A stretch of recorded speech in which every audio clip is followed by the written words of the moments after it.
कहवा खटत बारू ड्यूटी, अभी मजा आएगा ना भिड़ो। उड़ल जाता मुहवा के ब्यूटी। अरे चैत में कैसे झुराई जात बारू ए भौजी, कहवा खटत। शाबाश बेटा। उड़ल जाता मुहवा के ब्यूटी। समझ रहे हो? समझ रहे हो?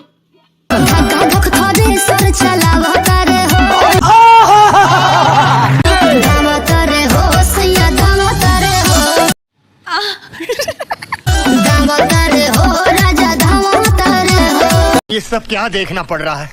अच्छा है मैं अंधा हूँ। भूसा भक भक फेंकत होई। भाई साहब कुछ ज्यादा नहीं हो गया ये? मतलब कुछ बेहिया करत बड़े चहित में नास हो, एको दिन नहीं लेत बड़े सांस हो। Control control.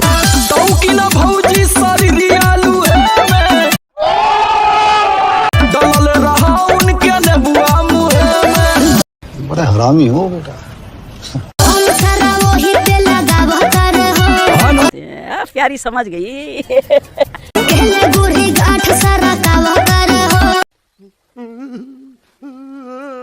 भूसा से बाल हमर हो जाता लाटा, तो रुको जरा सबर करो। मोहब्बत का देह खटाऊ सजही से माथा।